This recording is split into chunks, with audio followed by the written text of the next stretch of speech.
And we're back. The Sage's Nook podcast. My name is Tom the Adventure Sage. This is my brother Mitch. We're both longtime DMs, and we are here to bring you some D&D content. Woo! Let's go, baby. We're back. Yes, sir. We're back for episode 9. After a ravishing episode 8. Really enjoyed that one. I really did. I really liked talking about the sauce, breaking down one of my favorite scenes of all time in The Lord of the Rings. First off, if you haven't watched episode 8, the fuck are you doing here, man? Go watch that shit now. No. Yeah, go watch that shit. This is a linear story.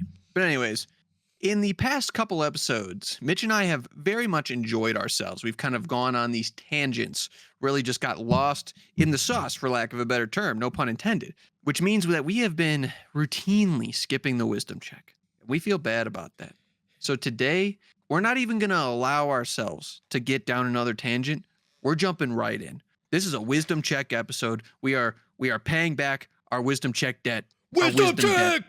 W! Yes, sir. So, without further ado, Mitch, unless you have anything to add before we get started, we can just jump right into it. For those of you who don't know, if you just joined us in the past couple episodes where we didn't do the wisdom check, the wisdom check is where we answer questions from commenters. Anyone that messages us, comments on our posts or comments on the podcast and asks questions or brings up any topics that they want us to talk about. We did it a lot at the beginning of the podcast, and then usually more so in the recent ones than less. We've been neglecting it because we've just been down a rabbit hole of fuckery. We've been down and dirty. We've just been talking about shit we want to talk about, and we've kind of neglected the fans. Sorry, Rafi. Sorry.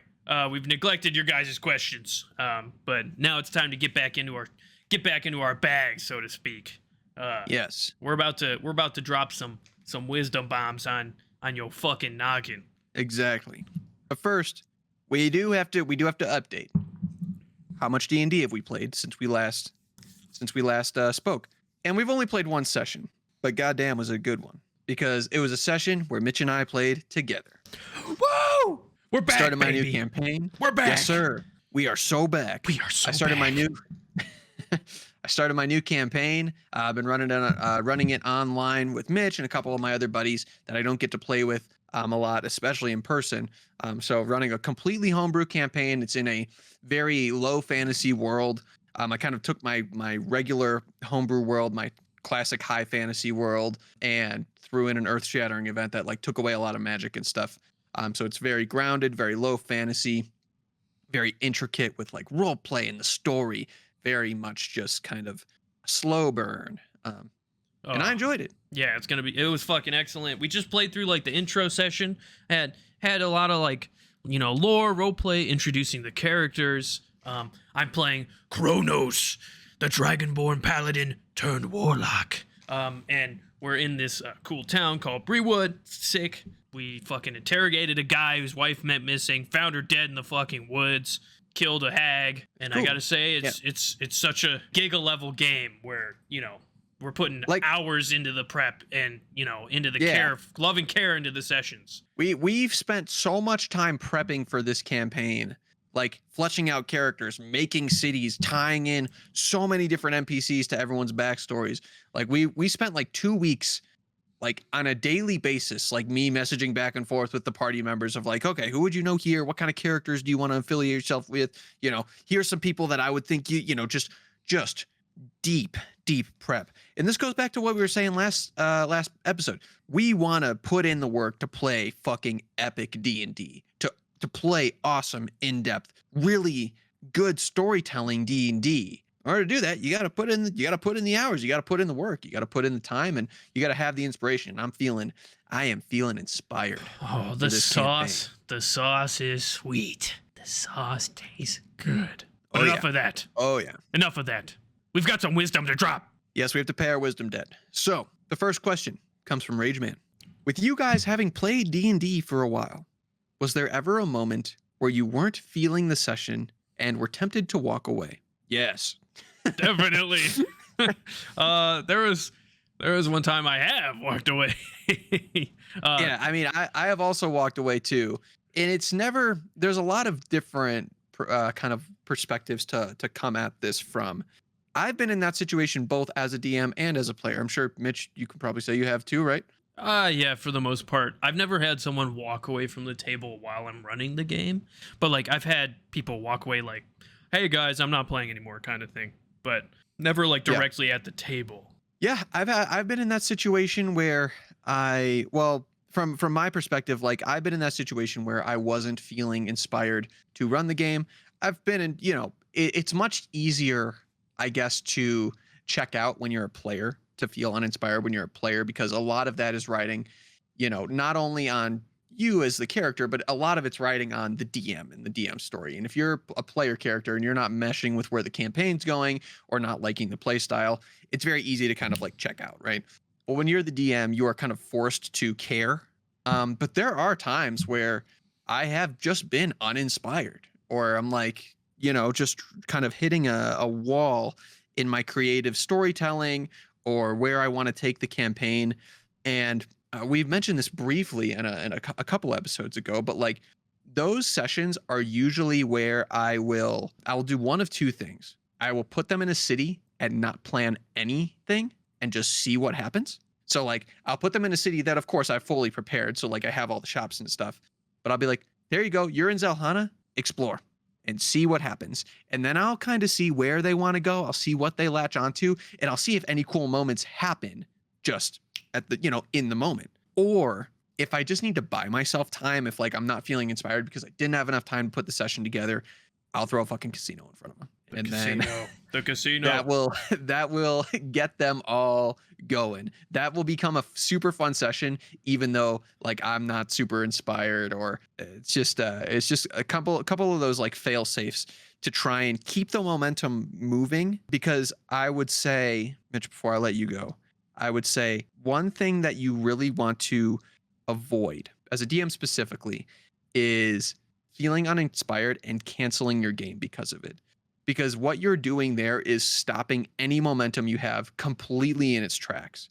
And there is a high likelihood, if you are feeling completely lost or uninspired to, unmotivated to just keep the game going, if you stop it, I would say that there is a good chance that it will not pick up again. Correct. Especially if your players pick up on that too. If they're like, oh, the DM obviously doesn't want to run this. They're gonna stop caring. Yeah, they're gonna just kind of, that session or that campaign story and like their character, it's just gonna leave their brain. It's just gonna be like, oh well, he doesn't really feel obligated to run it anymore. He doesn't really want to. I'm just gonna forget my lore about that, and then they won't be invested in the game. And then when you try to get them back into it, it's gonna be way harder. So I would say, and also it's, if you are feeling uninspired, it's good to ask your players. Maybe don't ask them like, hey, how could I make this better? But also just say like, and this is something I did near the end of my campaign. I wasn't feeling uninspired. I was extremely tired of high level, but there was a point where we were running out of stuff to do. And I knew that the epic kind of conclusion that I had planned was coming, but I was starting to get that kind of like the cold feet of like, oh fuck, it's actually going to end. It's actually going to end soon. I need to make sure that this is worth it. I need to make sure that it is a grand epic finale. I need to make sure everyone's satisfied. So I literally just asked my players. I messaged them in Discord. I said, hey, everybody, if there is anything that you wanted to explore as your character and you didn't, DM me that. Anything reasonable, of course. Like if there was something that like a particular arc or a particular, NPC you wanted to find that we didn't really cover in the campaign, whether it was my fault or yours or anybody's, it doesn't necessarily have to be anyone's fault, but like any open items with your character that you would like to tie up, that can be enough to spark your inspiration of like, oh, I didn't realize they wanted to go here. Okay, cool. Well, this place is actually really cool. I've thought about it a lot in my head. I just didn't realize the story would take us there. Yeah, I forgot. I really wanted to explore the campaign arc of when I opened a bakery and hired all the old ladies in the town and, produce bread for 3 sessions straight. Tom, can you run that for me? Yeah, we're going to do a shopkeep mechanics. Essentially, I'm just going to simulate Sims. Yeah, so my bakery's name's gonna be Milf and Cookies. It's gonna be a nice bakery cookie shop. A bunch of old ladies running the counter.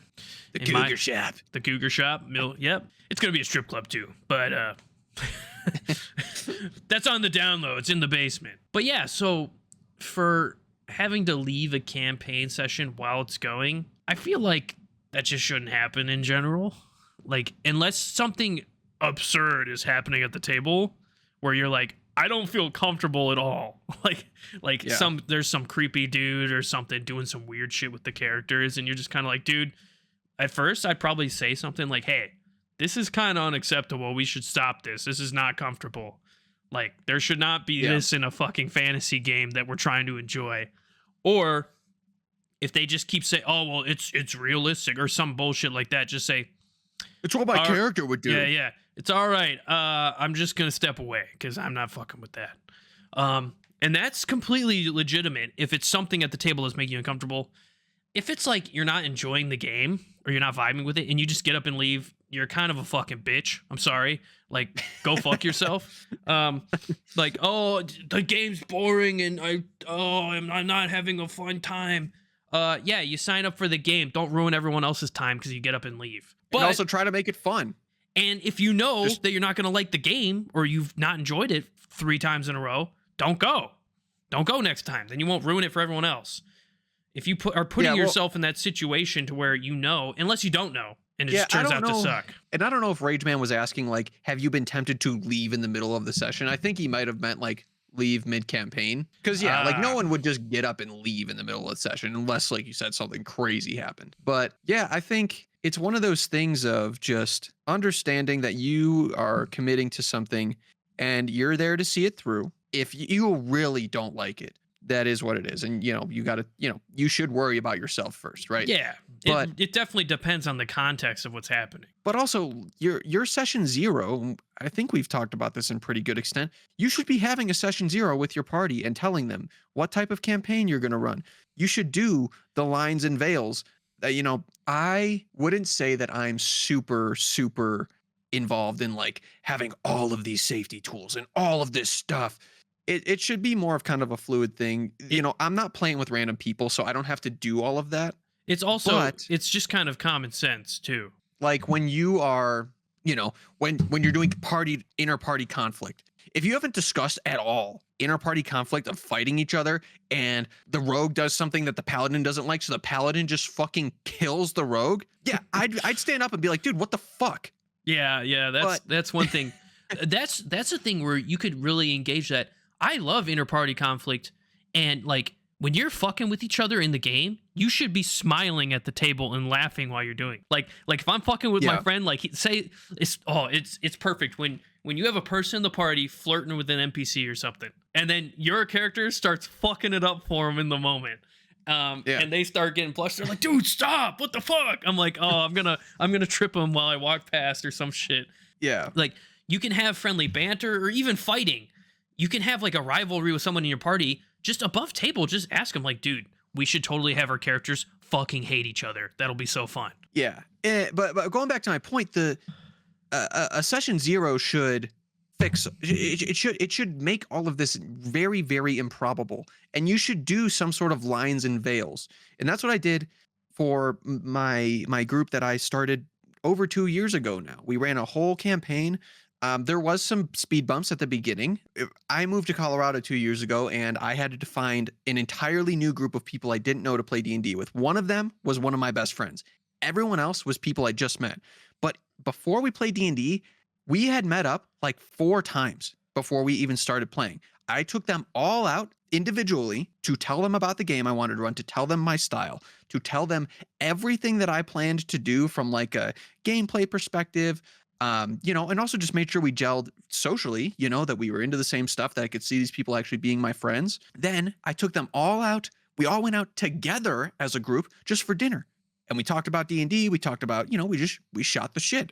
We just hung out as buddies. And then I had our session 0 where we talked about our characters, talked about the campaign, and started playing. And I did that split up too. I didn't have everyone there. I had it split up so it wasn't this giant thing with people that were still getting to know each other. I also did lines and veils. I sent like a little survey of like, here are some things, you know, here are things that I like to tackle. Like, I do not hold back when it comes to like blood and gore. I'm very much into that. Like, if you get stabbed with a sword, yeah, you're bleeding out and there's blood being spattered everywhere. If you get hit by a fireball, you're getting burnt to a crisp, and I'm going to describe it. I want to describe things viscerally. I really want to kind of get in depth and like chew into exactly what you're doing. I want people to feel the weight of their actions when they're doing things in game. But I put out that Lines and Veils to see if there was anything that was off limits. And I already said, like, I told people that there were things that were automatically going to be off limits for me. It's one of those things of like, you just establish that right at the beginning. And then if any of those lines are broken,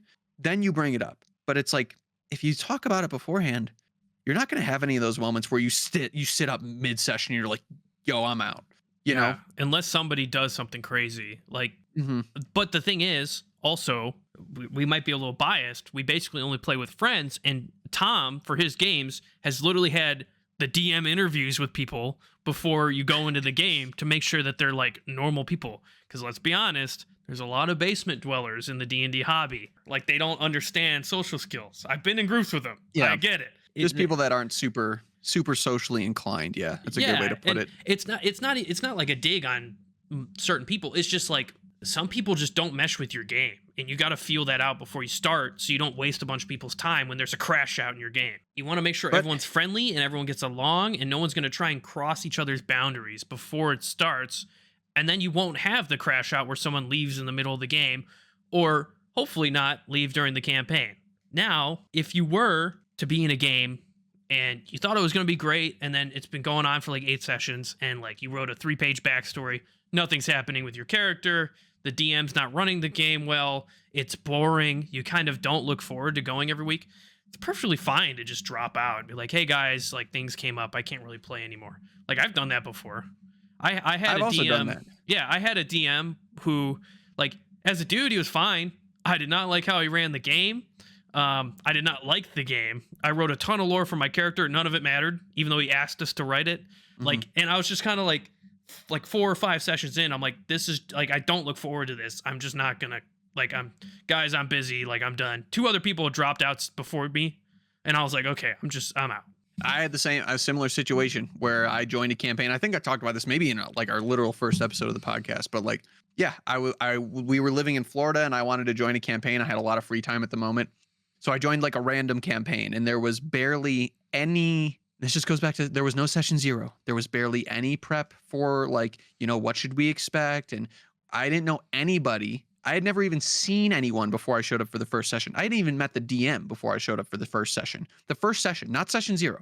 Like the session where the campaign began and we started playing. And immediately I could tell, like, all right, this is absolutely not for me. DM wouldn't role play. It was nobody was vibing. It wasn't super fun. Like, we weren't friends. We were just people going to play a war game. Yeah. And you don't want to be in a game of desperation. Yeah. And I was like, dude, this isn't worth it. I want to play more D&D, but this is not worth it. I'd rather not play D&D than play D&D like this. That just didn't gel with my play style. And the guy really loved his game, the dungeon master, and he was super nice, super cool, just a really nice guy, but just the way that he was running was like the exact opposite of what I was looking for. So yeah, like after this, I gave it one more session. Then after the second session, I was like, I can't do this anymore. So I told him, I was like, guys, I'm sorry. I got way busier than I thought. I didn't want to take it's not a bad thing to lie sometimes when you're leaving a campaign. Like, I didn't want to take a dig at the dude because he was, like I said, a really nice guy, and he was a good DM for what he was trying to do. He just wasn't trying to do what I really like. Yeah, it just wasn't the right fit. It wasn't the right game. It was a very war game-esque D&D campaign where story didn't really matter. And he had prepped a lot for that stuff, but I was like, dude, you didn't even read my backstory. I wasn't even a long backstory. It was like a page. You don't even know who my character is. I thought about that. So it was just like, yeah, I just said, my schedule's getting busy, and I'm sorry. I thought I could play this, but I can't. And it was fine. I just left, and one could say you did the right thing, because the worst is when you have a campaign of players and all of them want different things out of the campaign. Like, if you have a wargaming campaign, okay, that's fine. You can run your game that way, but you're going to want war game players. If you have like 3 people in your party out of the 5 who want to role play, but you're not even running a role play heavy game at all, you're not going to mesh well, and no one's going to be happy. So you got to find players who fit your play style. Yeah. And you can have mixes in there. Like, you can have people who like role play better. You can have people like battling better, and that's fine as long as you kind of do a good mix as a DM, because then they can kind of shine in different parts of the game. You definitely have to feel that out. Like, how you run the game. You should only get people who play the game that way for the most part. Yeah. I mean, there's always going to be, people are different, right? We're all different. We all, you don't have to 100% gel with every single thing that every player wants. But like, yeah, even in my party, like I know that there's the guy who plays the bard. He is insanely good at role play. So I know whenever we get in a role play scene, he is going to sink his teeth into that. I have a guy in the party that's really good at combat, that really loves being strategic and like figuring out how he can,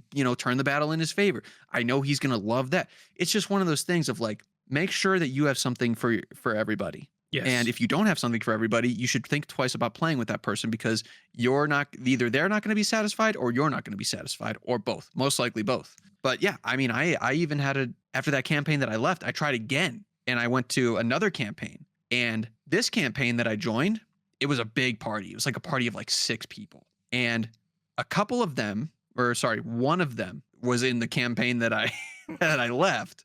But it was on a completely different day. So I was like, oh, hey, dude. He's like, oh, you're in this campaign? I was like, yeah, like I'm open Saturdays. So this worked out. And it was cool. And I was like, okay, I actually know this guy.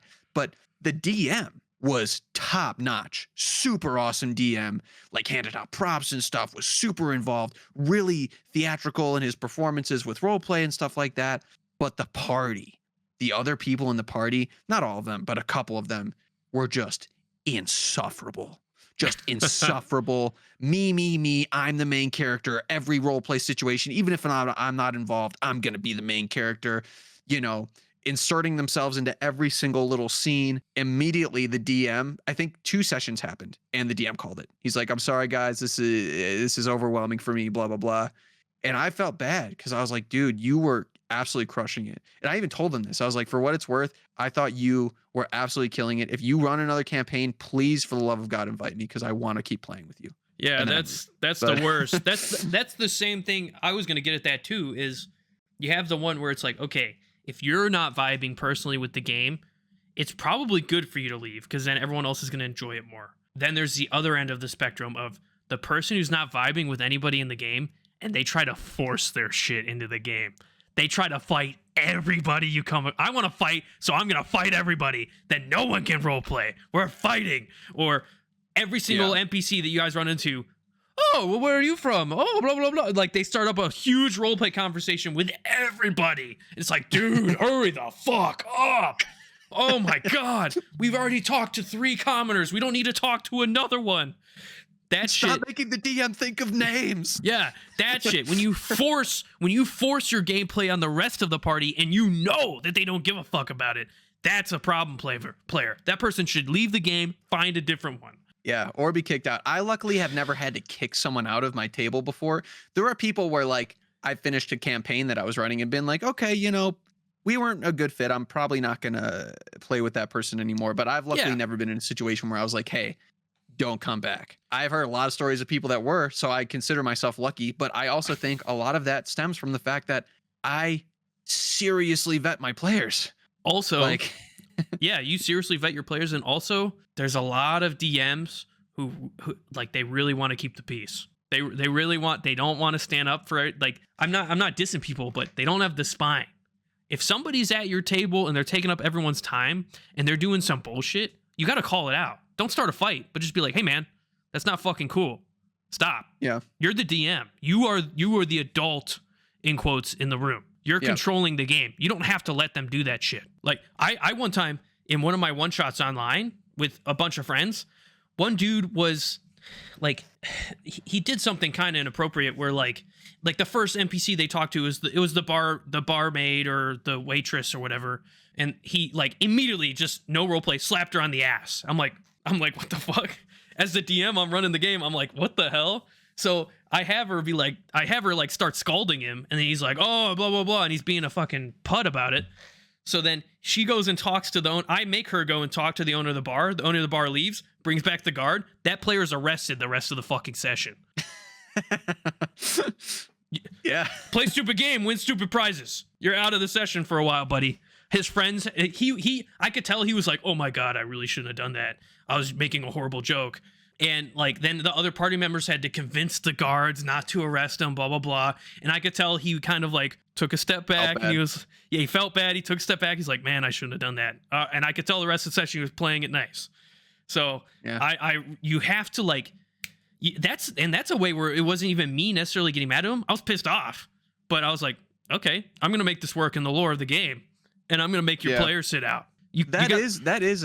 That's an art form in itself. What you did, Mitch, like being able to kind of address the situation without having to like pause the game and block the momentum, because it's always awkward if someone does something and they're out of line. Like obviously if they go out of line enough, like you have to stop the game. But like if someone's like doing something, you're like, hey, stop that. You can make it in, you can kind of weave that in the game so that it doesn't become a whole situation, and you can just you can kind of telepathically be like, hey, you see what I'm doing here? Don't fucking do that again, because I'm gonna punish you. And then they chill.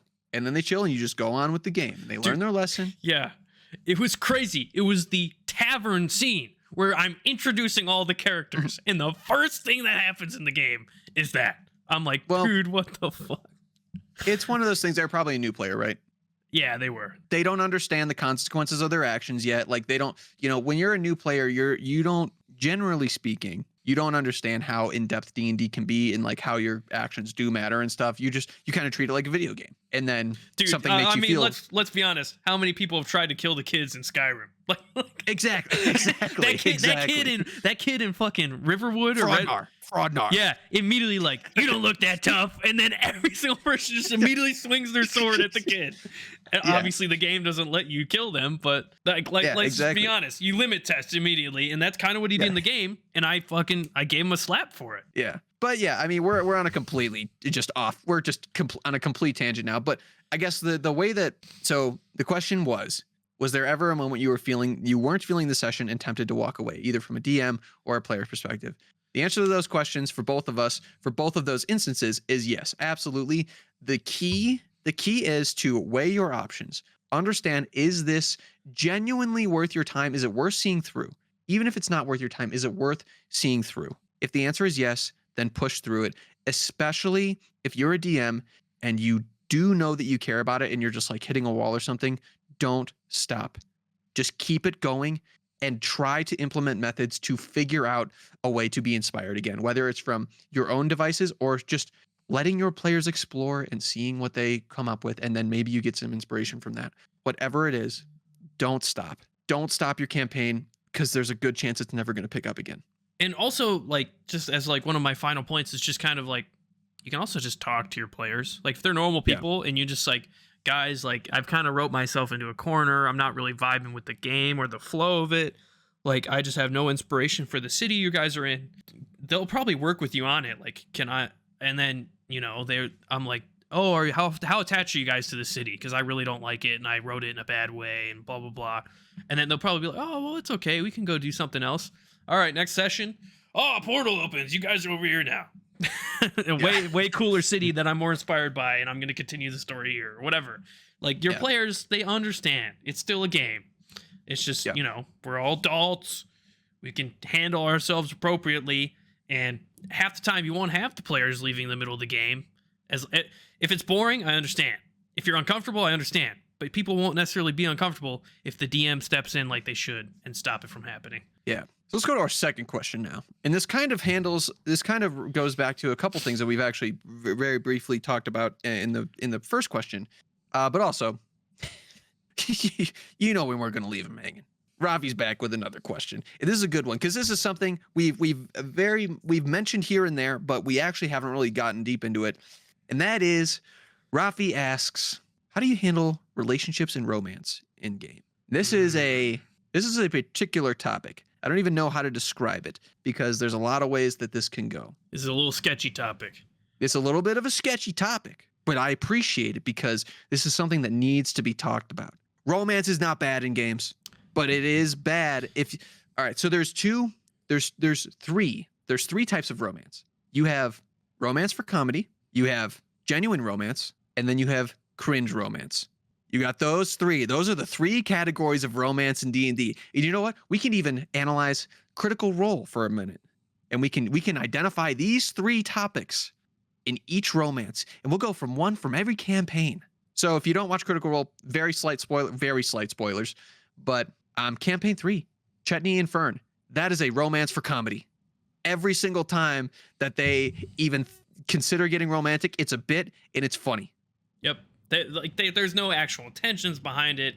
Not even of the characters. It's just like, oh, come on, baby. He's just a funny old man. It's a fucking old, decrepit old gnome trying to bang the busty fawn. Yeah, that's free a spirit. Crazy kleptomaniac. Yeah, the free spirit. It's funny, and they both play into it, and it's never like cringy or weird. It's a bit.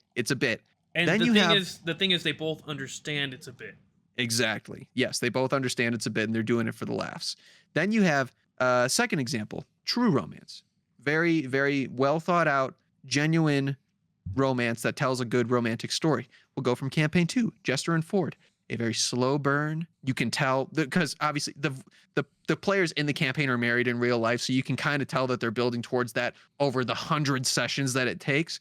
But it's a very genuine romance. It's very heartfelt. When they are being romantic, it's not cringy or forced. It's very good. It makes you feel good watching it. It doesn't make you like, ugh, geez, that's corny or cringe. No, it's like, oh, that's really cool. That's really cool that they were able to do this in a D&D campaign. Also, bear in mind, in all these examples, these people are like great friends who've been friends for a long time or significant others. Yeah, they are comfortable with each other. Yeah, I would never ever romance a stranger without talking to them beforehand as like a character.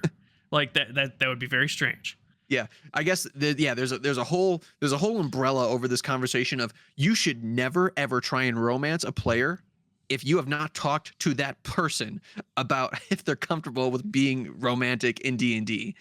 And then in campaign 1, what I think, and some people might not think about it this way, but I think the romance between Keyleth and Vax is cringe. It's cringe to me.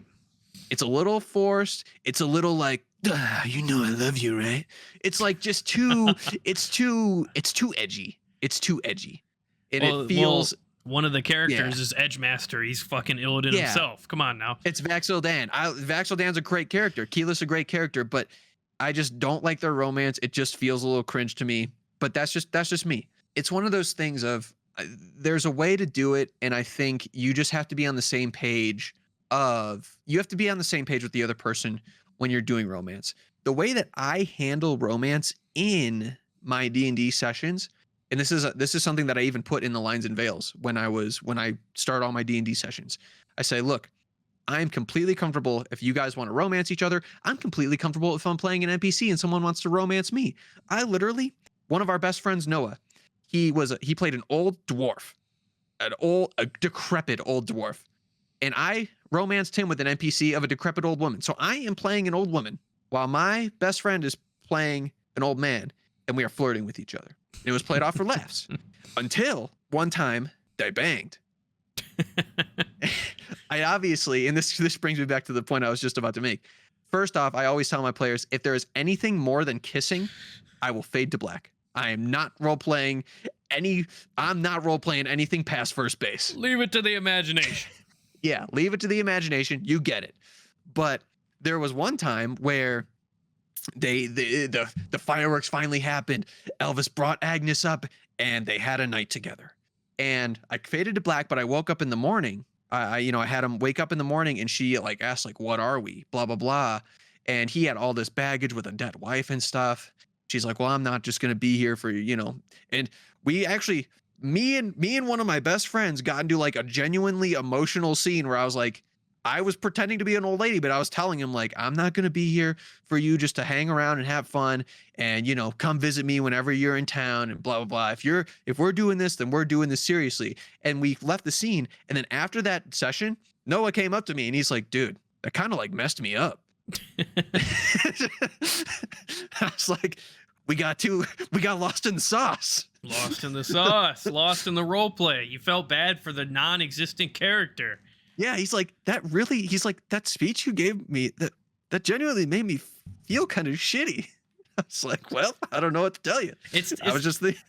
Yeah, it's the same thing as when you're watching a movie and the fake character something bad happens to him and you get sad. It's the same thing. I think there's a lot of good ways to do romance. Mitch, I've been kind of commandeering this conversation. I'll let you take the wheel here. Well, there's a reason why I haven't done that. I haven't really spoke up. I haven't really had any romance in my game. The only romance I've had in my game was a pretty poor situation.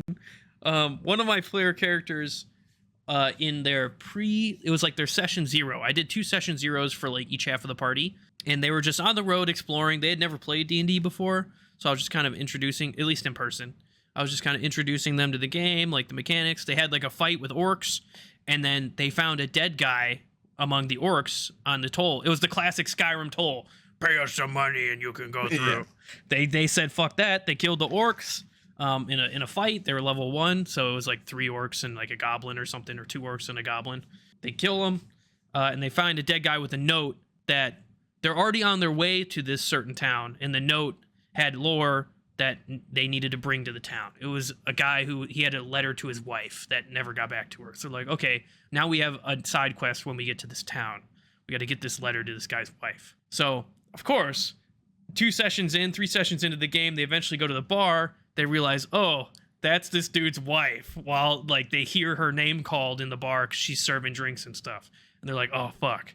And before this, I had described her as being really hot. She was a hot, tall, elven bartender.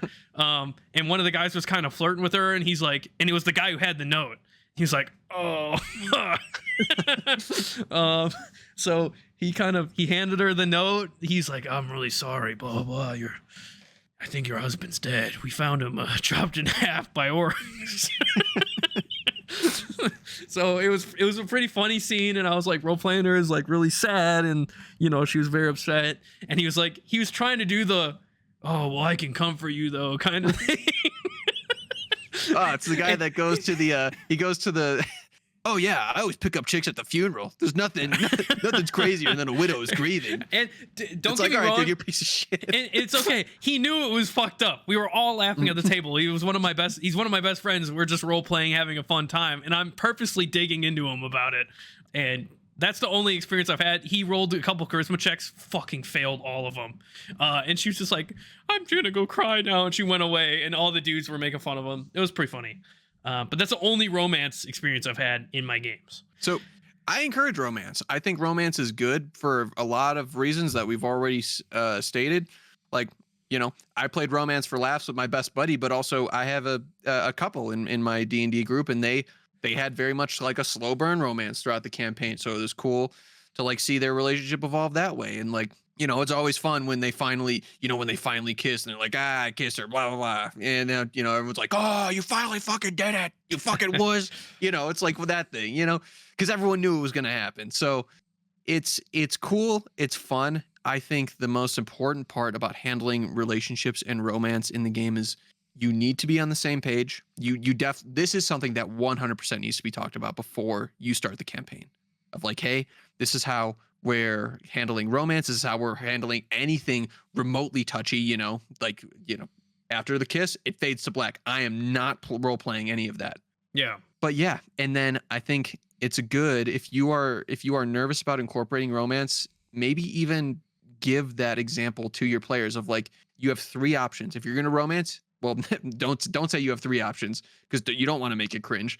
But like, if you're going to romance, you know, think of it as in you can either do it for the laughs or you can do it to try and be genuine. The cringe is never one that you want to kind of aim for, but if you can just say like it's either for comedy or it's for like a genuine story, then that generally will kind of help guide the sales of that. And that'll get them thinking. True. And now let's talk about what not to do when you romance. 1, make sure the person's comfortable. Don't just spring it on them. If you are socially adept, you will understand if someone wants to talk to you about that or not. You will yes. Just feel it. You can just look at them. But you never know. I've seen so many dudes trying to talk and flirt with girls, and they just don't get it. And the girl's just staring right through them, just like, yeah. Like, and they just don't know. They just don't get it. So I understand. Don't shoot your shot. Don't shoot your shot at a D&D game. Definitely do not shoot your shot at a D&D game. Definitely not at the table. Yeah. That would be bad. you have to get to know it's almost like a real relationship, but it's a friendly thing. You got to get to know them first. You got to be comfortable with them. You can't just be like, whoa, you're playing a hot elven maiden? Well, I'm a Goliath Giga Chad paladin. You should fall in love with me. And this girl's just trying to have fun in a roleplay game. Leave her the fuck alone. Yeah. She's not going to fall in love with you because of your fake character that you think of in your brain. Yeah, exactly. And also, like, it's one thing too, like how you might be comfortable with roleplay and the person you might be comfortable with role playing romance, and the person you're doing it with might be comfortable. But it's like one thing of like, okay, cool. If I'm gonna flirt in character with one of my friends who is, a girl, and my girlfriend is sitting at the table, it's a whole thing. You gotta check with everybody. Like, hey, hello, significant other. Are you okay if I, pretend flirt with other people at the table for roleplay, purposes? Like for the memes above table. Like if you feel that slight urge of like, wow, our characters like really get along or we work really well together, maybe we could do that. Just after the session, ask the other player or ask your significant other at the table, like, hey, should we do this? This might be fun. Like it's casual fun. It's not anything serious. But still, that can be a kind of an awkward situation of, even though you're not being yourself, you're playing a character. If you're watching your significant other flirt with someone else, you're like, it might trigger like a knee-jerk reaction of like, hey, don't do that. You can't flirt with other people. You have to talk about that. You have to understand that everyone's comfortable, and especially even if that instinct is kind of natural.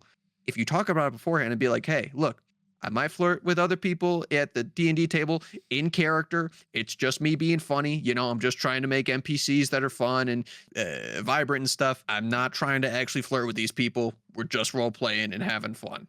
That might be the words of affirmation that person needed to be like, oh, okay, he's just joking around. Yeah, it's very nuanced. I'd say the one answer to your question is just talk to the person. Just in any situation, anybody who might be affected by it, just talk to them about it. Problem solved.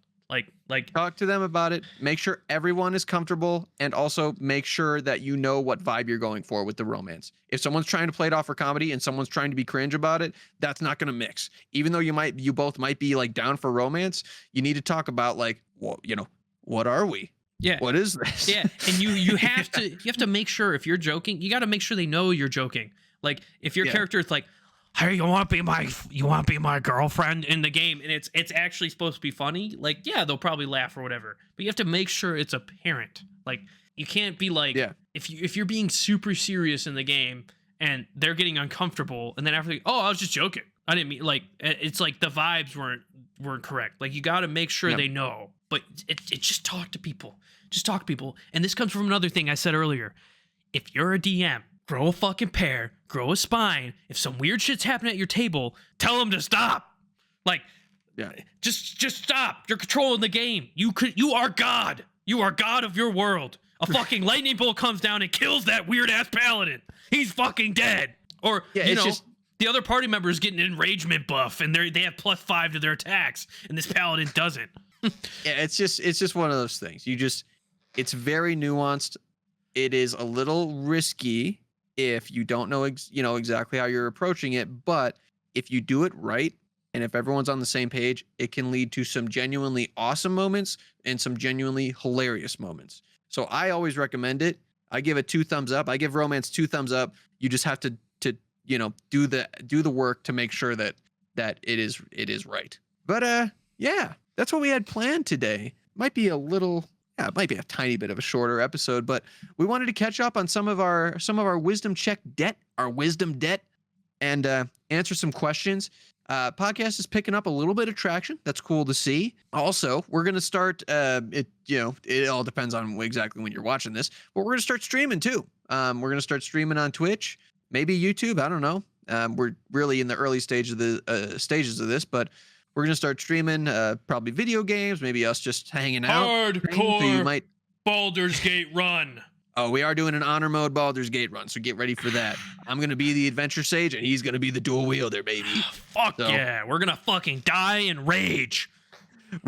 I've only beaten the game once. Mitch has never beaten the game, and neither of us have ever done it on honor mode. So I know a lot of people have already done that. We're kind of a little late to the party, but we love playing Baldur's Gate together. We do it all the time. We just never finish the campaign. So maybe this is the encouragement we need to actually finish out the game. That young motivation. But we're going to start streaming too.